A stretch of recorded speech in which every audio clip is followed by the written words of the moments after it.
اپنی آنکھوں سے دیکھا ہے مسجدیں بھری ہوئی ہیں، 5,000 5,000 کا مجمع ہے، لیکن فجر سے پہلے محفل ختم کی گئی، فجر کی نماز میں ریگولر نمازی بھی نہیں آتے، وہ بھی بھاگ جاتے ہیں۔ کیا فائدہ آپ کی ایسی نعت خوانیوں کا؟ کیا آپ یہ سمجھتے ہیں اس پہ اللہ تعالیٰ آپ کو محبت کی نگاہوں سے دیکھے گا؟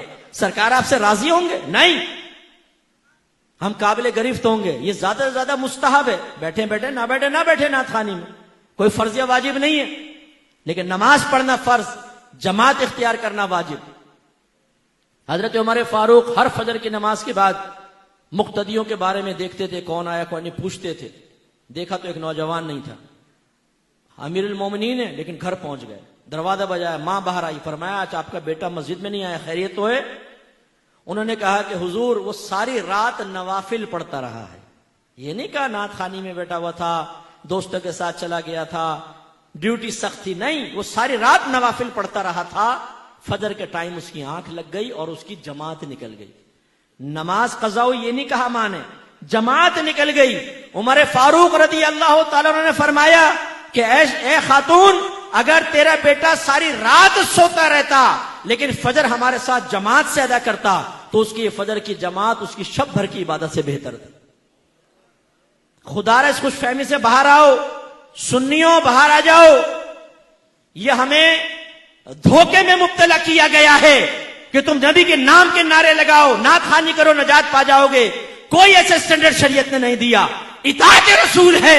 میں یہ نہیں کہہ رہا ہوں نعت خوانی غلط ہے، میں یہ نہیں کہہ رہا ہوں اس پہ ثواب ملے گا، یہ ثواب نہیں نو، ثواب حاصل ہوگا، ثواب نہیں ملے گا یہ میں نہیں کہہ رہا ہوں، لیکن ان سے مطمئن ہو کے سوچنا نبی کی مانو نہ مانو ہمیں جنت مل جائے گی۔ میدان معاشر میں پہنچیں گے تو فرشتے آئیں گے، حضور ٹنڈن سنی صاحب آپ یہاں کھڑے، جنت تو آپ کا انتظار کر رہی ہے، اور یہ مٹکتا ہوا جھومتا ہوا سیدھا جنت میں چلے جائے گا۔ مفتی صاحب لائن میں لگے ہوئے ہیں، یہ پپو نکل جائے گا وہاں پہ، کیونکہ ہر رات یہ نعت خوانیوں میں بیٹھا کرتا تھا۔ بھائی کل ہاتھو برہانکم ان کنتم صادقین، لائیے، اگر آپ کے پاس دلیل ہے تو پیش کر دینا۔ سوائے آپ کے حسن زن کے کیا ہے؟ آپ کہیں گے جی ہمارا حسن زن ہے، اللہ کرم فرمائے گا۔ آپ کے حسن زن کی طرح تو کافر بھی حسن زن رکھتا ہے۔ ہندو بھی کہتا ہے میرا حسن زن ہے، میری بتوں کی عبادت سے اللہ تعالیٰ مجھے نجات دے گا۔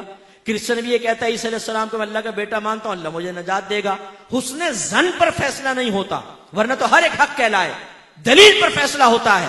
آپ مجھے دلیل دیجئے کہ آپ نماز نہ پڑھیں، آپ جھوٹ بولیں، آپ غیبتیں کریں، آپ لڑکیوں کے پیچھے بھاگیں، آپ فحاشی کریں، آپ گندی گالیاں بکیں، آپ ہیروئن پئیں، آپ سگریٹیں پئیں، آپ نشہ کریں، آپ ماں باپ کی آنکھوں میں آنکھیں ڈال کر بدتمیزیاں کر کے ان کو ان کی کمزوریوں کا احساس دلائیں، اور صرف نعت خوانی میں بیٹھے آپ کو نجات مل جائے گی۔ لائیے دلیل، اس پہ پیش کیجئے۔ میں یہی بیٹھا ہوں، لاؤ دلیل لے کر آؤ یہاں پر کہ آپ کا جلوس نکالنا آپ کو نجات دے دے گا، لائٹنگ کرنا آپ کو نجات دے دے گا۔ غلط! اگر کسی نے آپ کو ذہن بنایا ہے، کسی نعت خوان نے ذہن بنایا ہے کہ آپ سرکار کی محفل میں بیٹھے ہیں، اور جو سرکار کی محفل میں آتا ہے سرکار بروز قیامت اس کو سینے سے لگا کر جنت میں لے جائیں گے، آپ کے اوپر واجب ہے آپ اس نعت خوان کو بعد میں روکیں اور کہیں اس پہ دلیل پیش کرو۔ ٹھیک ہے ہم تمہاری بات مانتے ہیں، نہیں مانتے مفتی صاحب کی بات، وہ ڈانٹ کے چلے گئے، سخت لہجے میں گفتگو کی، تم نے بڑی پیاری بات کہی، لاؤ دلیل دو۔